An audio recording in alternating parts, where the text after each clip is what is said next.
Assalamu alaikum. Bismillahirrahmanirrahim. My name is Dr. Abu Abdullah and I am qualified from International Islamic University in Quran, Hadith and Islamic Sharia, Islamic laws. Today I am starting a new series of lectures.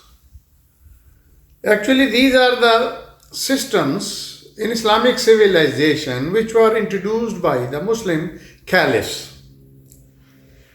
So before that, before starting Islamic civilization, it was all dark, dingy, dull society in the West, which was Europe at that time. So Islamic civilization, it persisted and developed and grew over 1 millennium. So at different periods of time, by different rulers which were called caliphs, they introduced the systems in Islamic civilization based on Quran and Sunnah. So it's the first lecture today in this series of Islamic systems in Islamic civilization. So first one is principle of accountability. I will quote the name of the authors of the books in short, because in Arabic word the names are little lengthy. Blah blah blah blah blah. For example, Diya al-Din Muhammad bin Ahmad al-Quraysh al-Shafi al-Ashuri, known as Ibn Ikhwa. So I will cut down the names of these authors. I will not pronunciate the whole name, but I will be calling them the name with which they are famous. So here we start the principle of accountability. The author, known as Ibn al-Ikhwa, was born about middle of the 7th century after Hijrah. So it would be 13th AD. And he died in 7 to 9 after Hijrah, meaning by 1329 AD. Social regulation Islam included supervision of public safety with all the awareness provided for in Holy Quran and Hadith.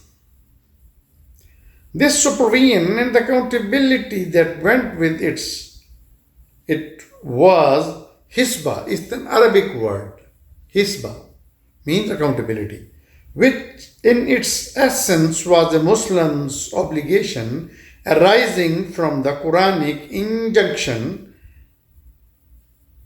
Al-Amr bil Maruf wa Nahi Anil Munkar, to promote good and prevent evil.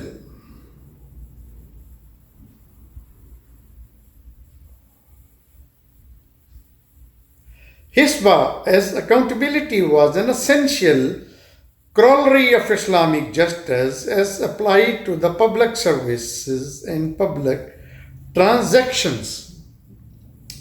It called for supervision, inspection, and stock taking in order to ensure proper performance of public and professional services. From this obligation emerged the office of Sahib al-Suk.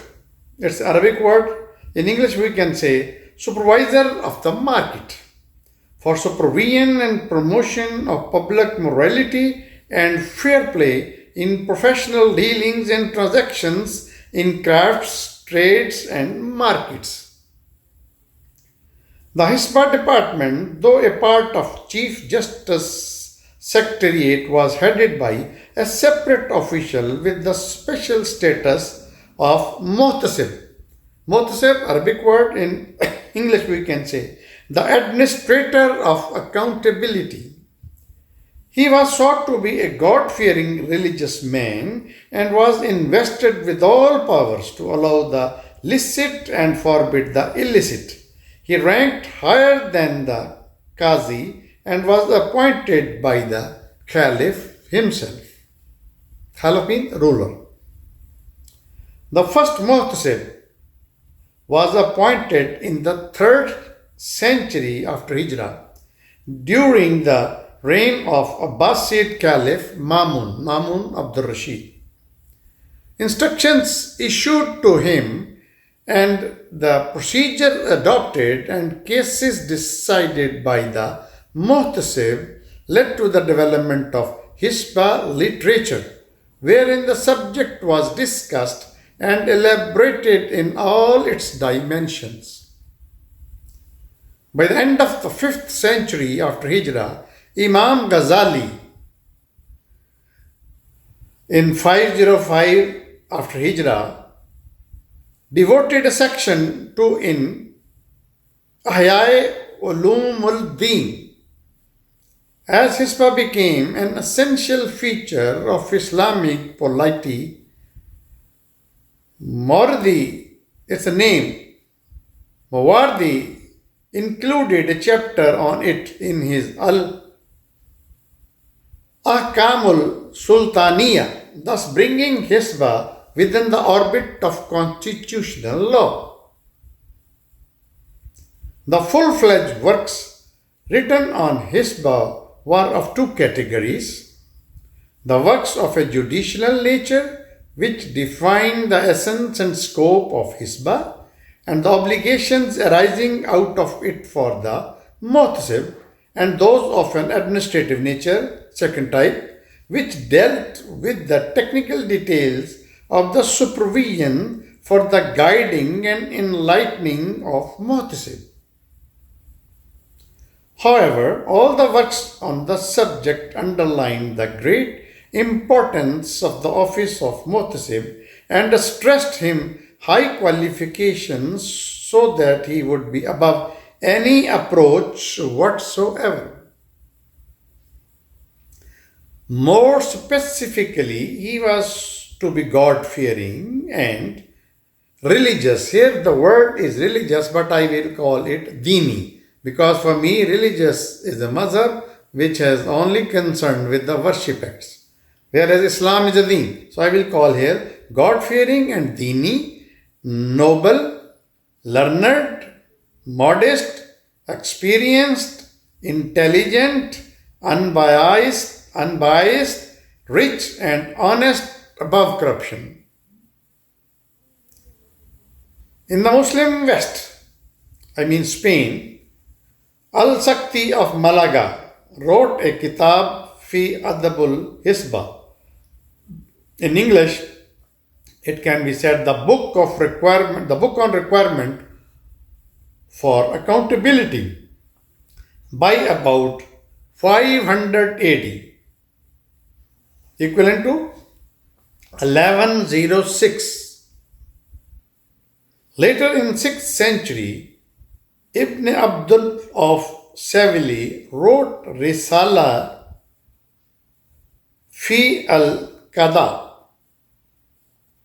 which means treatise on justice and Hisba, while Ibn Bassam authorized a more comprehensive work, Nihat al-Rutba, which means standard achievement in investigations of Hisba, containing as many as 118 chapters. In the Muslim East, first full-fledged work with the same title as Ibn Bassam's, containing 40 chapters, was authored for Sultan Salahuddin Ayyubi by Abdurrahman al-Shizari in 589 after Hijrah, equivalent to 1193. Later in the 7th century after Hijrah, equivalent to 13th century, Ibn al-Ukhwa wrote Malim al-Karba, which means the clear exposition of principles of accountability. In his work, extending to 17 chapters, Ibn al-Ikhwa has enlarged upon al-Shazari's work, incorporating considerably advanced material on the subject, including discussion of difficult cases, some of them hypothetical in nature for purpose of explanation. Written as a guidebook for Muhtasib, it provides a summary of the positive and negative injunction containing in the standard codes of Sharia. Sharia means Islamic laws, together with regulations for safeguarding of public morality, for ensuring the purity of the faith, and for protecting the public against trickery, fraud, and extortion. So, my dear friends, this was a first lecture of new series on systems or books of Islamic civilization. Please keep